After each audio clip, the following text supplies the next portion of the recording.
Hello friends, welcome to my channel. मैंने को subscribe नहीं किया तो सब्सक्राइब कीजिए और बेल आइकन को भी जरूर दबाएं। सभी लेटेस्ट अपडेट पाने के लिए जुड़े रहें हमारे साथ। और आप हमारे ब्लॉग पर भी विजिट कर सकते हैं, जिसका लिंक आपको डिस्क्रिप्शन में मिल जाएगा। आइए जब बात करें एसएससी एमटीएस डॉक्यूमेंट वेरिफिकेशन की, एक और लिस्ट आ चुकी है। जी हाँ, ये आ चुकी है आपकी दिल्ली रीजन की, यानी नॉर्दर्न रीजन की। काफी दिनों से लोग इसका वेट कर रहे थे, क्योंकि आपको पता है सबसे ज्यादा कैंडिडेट्स इसी जोन से होते हैं। एक तो ये जोन हो गया और एक आपका सेंट्रल रीजन, जिसमें इलाहाबाद वगैरह का होता है।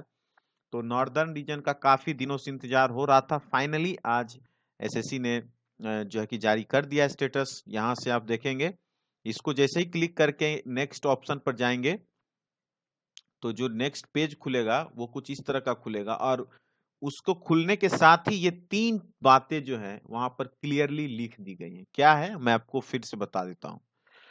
Candidate must carry an original photo identity card, ठीक है, having date of birth as printed on the admission certificate. मतलब जो ओरिजिनल फोटो आईडी आप लेके जाएंगे, उसका डेट ऑफ बर्थ वही होना चाहिए जो आपके एडमिशन सर्टिफिकेट यानी एडमिट कार्ड पर होगा। करेक्ट है, मतलब डेट ऑफ बर्थ जो आपका एक्चुअल है वही date of birth original photo ID पर भी होना है। ऐसा आपको आईडी कार्ड लेके जाना है, ठीक है। चाहे आप आधार ले लीजिए, चाहे आप इलेक्शन का वोटर आईडी कार्ड या जो भी लेना है ले सकते हैं, पैन कार्ड जो भी होगा डॉक्यूमेंट उसको ले सकते हैं। Second thing, if the photo identity card does not have the date of birth, okay, then the candidate must carry an additional certificate in original as proof of date of birth, ठीक है। अगर आपके पास photo identity card पर date of birth mention नहीं है, तब क्या करना है, आपको एक एडिशनल सर्टिफिकेट लेना है इन ओरिजिनल में, जो आपके डेट ऑफ बर्थ का प्रूफ होगा। समझ रहे हैं बात को, कितनी स्ट्रिक्टनेस यहाँ पर है। और लास्ट ये जो है पॉइंट नंबर 3 है, in case of mismatch in the date of birth mention in admission certificate and the photo ID, ठीक है। अगर कोई मिसमैच होगा डेट ऑफ बर्थ का, जो आप एडमिट कार्ड से जो मैच करेगा आपका फोटो आईडी को, तो क्या होगा, the candidature will be not be allowed to appear in the examination. तो आपको जो है कि अपियर ही नहीं होने दिया जाएगा। मतलब आपको वहीं से जो है कि बाहर कर दिया जाएगा। गेट पर ही आपका हम चेक करके देखा जाएगा कि अगर आपका नहीं मिल रहा है तो वहीं पर आपको जो है कि अलाउ ही नहीं किया जाएगा, मतलब वेरिफिकेशन के लिए, ठीक है। तो ये सबसे तीन बहुत महत्वपूर्ण चीज है, इसको देखेंगे। इसके बाद यहाँ जैसे इसको एग्री करके सबमिट करेंगे, तो सबमिट करने के बाद आपके पास जो है कि रोल नंबर का पूरा इंटरफेस खुल जाता है देखने के लिए। अपना या तो रोल नंबर से चेक कर ले या रजिस्ट्रेशन आईडी से चेक कर लेंगे, या सबसे इजी वे होता है जब आप इसमें अपना कंप्लीट नेम डालिए, फादर्स नेम डालिए और डेट ऑफ बर्थ डालिए, ठीक है। डेट ऑफ बर्थ यहाँ डालने के बाद आपको सर्च स्टेटस करना है। तो उसके बाद जो है कि आपका जो भी स्टेटस है, कब है क्या है, सारा डिटेल्स बताया जाएगा वहां पर एडमिट कार्ड के रिगार्डिंग, ठीक है। तो ये सारी चीजें जो है आपको इसमें करनी है, जो कि आपके दिल्ली रीजन वालों के लिए दे दी गई है। अब देखिए यहाँ पर ये जो इंस्ट्रक्शन वगैरह बताया गया था, एक बार फिर से हम आपको उस इंस्ट्रक्शन की तरफ ले चलते हैं। इस इंस्ट्रक्शन के पीछे क्या रीजन है उसकी बात हम थोड़ा आपको बता देते हैं, बैकग्राउंड क्या है। एक्चुअली बहुत ऐसे केसेस हो रहे हैं, फ्रॉड केसेस हो रहे हैं। आप समझ रहे हैं मेरे कहने का तात्पर्य क्या है, कि बहुत लोग जो होते हैं किसी के बदले बैठ जाते एग्जाम में, और कोई जैसे कोई पीटी कोई दे दिया, मेंस कोई और दे रहा है, और जो है कि वेरिफिकेशन में कोई ओरिजिनल पहुंच रहा है। इस तरह के केसेस होते हैं, ये बात जानते हैं आप।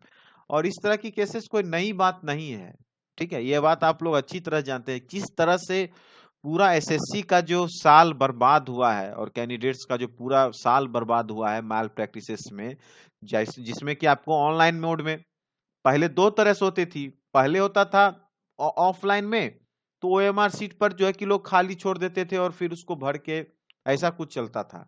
फिर बाद में क्या हुआ, ऑनलाइन हो गया, तो ऑनलाइन में रिमोट एक्सेस होने लगा। लोग जो है कि घर पर बैठ के परीक्षा में पेपर सॉल्व कर रहे हैं। तो ये सारी तमाम चीजें हुई। आपको पता है जो सीजीएल जो 2013-14 वाली थी उसके साथ यही हुआ, और वो कम से कम 2-3 साल पेंडिंग रहा रिजल्ट, और उसके बाद फिर कोर्ट केस ये वो बहुत तमाम तरह की बातें हुई।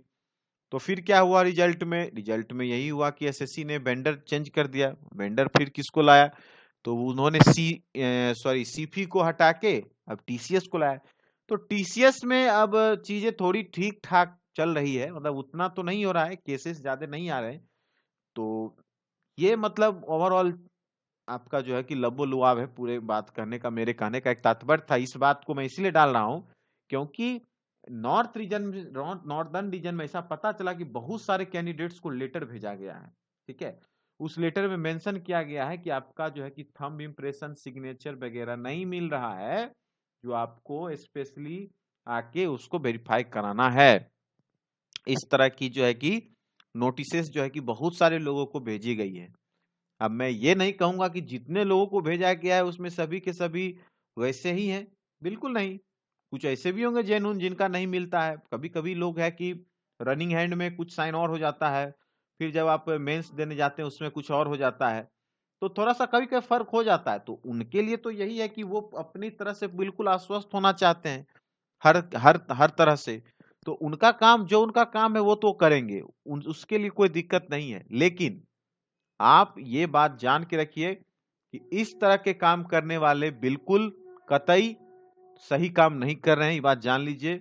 जो लोग पैसे देकर या किसी भी चीज को लेकर ये सब का काम करते हैं, वो उनके खिलाफ सख्त से सख्त कार्रवाई होनी चाहिए। मैं स्ट्रांगली जो है कि मतलब उसका विरोध करता हूं। ऐसा बिल्कुल नहीं होने चाहिए, क्योंकि एक पढ़ाई करने वाला लड़का किस परिस्थिति में पढ़ता है और कैसे जॉब को हासिल करता है, इस बात को सभी लोग जानते हैं, हर एक लोग जानता है, ऐसा कोई नहीं होगा जो नहीं जानता है।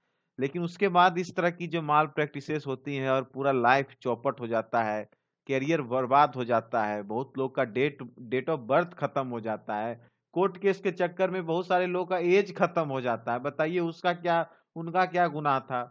वो बैठे बैठे बेरोजगार हो गए, बैठे बैठे वो बेरोजगार हो गए। उनको जो है कि कुछ नहीं करना पड़ा, कोई एफर्ट नहीं लगाना पड़ा, एज खत्म हो गया, खत्म हो गया, उसका कोई कोई दूसरा उपाय नहीं। तो ऐसे लोग से प्लीज बच के रहिए। और जो भी लोग ऐसे करते हैं वो अच्छा नहीं कर रहे हैं। छात्र हित में सबों के लिए अच्छा बिल्कुल नहीं हो रहा है। कुछ लोग लाभान्वित होते हैं बस, सभी नहीं, लेकिन प्रभाव सबों पर पड़ता है। मास जो है कि उसका अपील होता है। तो यही सारी बातें थी जो मैं स्पेशली आपको बताना चाह रहा था। इस रीजन में ऐसी कुछ घटनाएं सुनने में आ रही थी, तो इसके बारे में मैंने डिटेल से आपको बता दिया। और बाकी तो आपको पता ही है, आपको सर्टिफिकेट वगैरह में 10th का मेनली सर्टिफिकेट चाहिए, ओबीसी एससी एसटी का जो है वो डॉक्यूमेंट होना चाहिए, एक्स सर्विसमैन है तो उसका होना चाहिए। उसके बाद अगर आप सर्विंग एम्प्लॉय हैं तो आपको जो है कि एनओसी होना चाहिए, और सर्विस सर्टिफिकेट भी मांगा जा रहा है। तो ये तमाम तरह की चीजें हैं जो लगभग सभी जोन में यही चल रही है। फोटो वगैरह ले लीजिए, उसके बाद आईडी वगैरह, फोटो आईडी आपको लेके जाना ही है, जिसमें डेट ऑफ बर्थ है, ये तो इसी फर्स्ट पेज पर ही मेंशन कर दिया गया है एडमिट कार्ड डाउनलोड करने से पहले, ठीक है। तो बस यही सब तमाम बातें थी, आपको बतानी थी, मैंने आपको आज स्पेशली बता दिया, ठीक है। तो मिलते हैं फिर किसी और वीडियो में किसी और अपडेट के साथ। आप लोगों को मेरी तरफ से बहुत शुभकामनाएं, जो भी डॉक्यूमेंट वेरिफिकेशन के लिए जा रहे हैं, आपका अच्छे तरह से डॉक्यूमेंट वेरिफिकेशन हो और एक सीट आपका सुनिश्चित हो, ऐसा हम अपनी तरफ से आपको लोग के लिए कामना करते हैं, ठीक है। इसी आशा और विश्वास के साथ मैं इस वीडियो को विराम देना चाहता हूं। वीडियो अगर अच्छा लगा तो प्लीज लाइक कीजिए, शेयर कीजिए, और अभी तक मेरे चैनल को सब्सक्राइब नहीं किया तो जरूर सब्सक्राइब कीजिए। Thanks for watching and best of luck.